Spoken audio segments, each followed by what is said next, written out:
ನಮಸ್ತೆ friends, welcome back to my channel. ಇವತ್ತು ಈಸಿಯಾಗಿ ಉಪ್ಪಿಟ್ಟು ಹೇಗೆ ಮಾಡೋದಂತ ನೋಡೋಣ ಬನ್ನಿ. ಒಂದು ಕಡಾಯಿನ ಇಟ್ಕೊಂಡು ನಾನು 2 ಕಪ್ ರವೆನ ಹಾಕ್ಕೊತಾ ಇದ್ದೀನಿ, ದಪ್ಪ ರವೆನ. ಮತ್ತು 1 ಟೇಬಲ್ ಸ್ಪೂನ್ ಅಷ್ಟು ಎಣ್ಣೆನ ಹಾಕ್ಕೊಂಡು ಚೆನ್ನಾಗಿ ಹುರ್ಕೊತಾ ಇದ್ದೀನಿ. ಸಣ್ಣ ಉರಿಯಲ್ಲಿ ಹುರ್ಕೋಬೇಕು.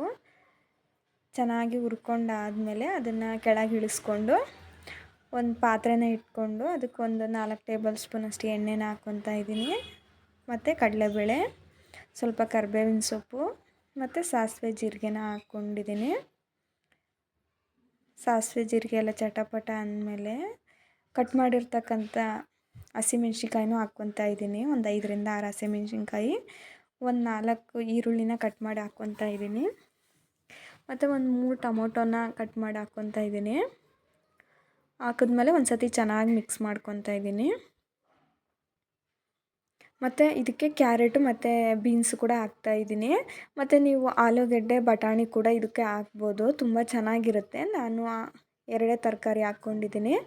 ಮತ್ತು ರುಚಿಗೆ ತಕ್ಕಷ್ಟು ಉಪ್ಪನ್ನ ಹಾಕ್ಕೊಂಡು ಒಂದು ಸತಿ ಚೆನ್ನಾಗಿ ಮಿಕ್ಸ್ ಮಾಡಬೇಕು. ನಾನು 2 ಕಪ್ಪು ರವೆಗೆ ಬಂದುಬಿಟ್ಟು 4.5 ಕಪ್ನ ನೀರು ಹಾಕ್ತಾಯಿದ್ದೀನಿ.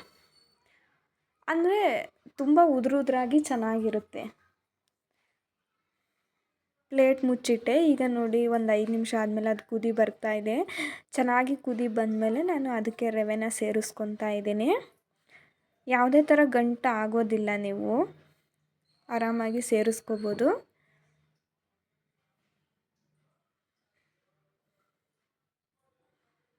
ರವೆನ ಸೇರಿಸ್ಕೊಂಡಾದಮೇಲೆ ಒಂದು ಸತಿ ಚೆನ್ನಾಗಿ ಮಿಕ್ಸ್ ಮಾಡ್ಕೋಬೇಕು.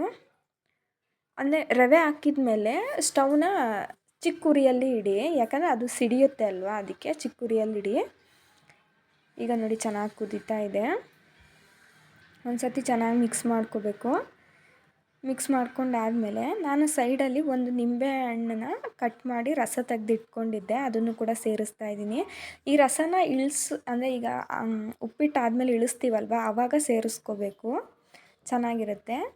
ನಿಂಬೆಹಣ್ಣಿನ ರಸ ಸೇರಿಸಿದ್ಮೇಲೆ ನಾನು ಒಂದು ಸತಿ ಚೆನ್ನಾಗಿ ಮಿಕ್ಸ್ ಮಾಡಿಕೊಂಡು ಮುಚ್ಚಿಡ್ತಾ ಇದ್ದೀನಿ. ಆಗಲೇ ಸ್ಟವ್ನ ಆಫ್ ಮಾಡಿದ್ದೀನಿ ನಾನು.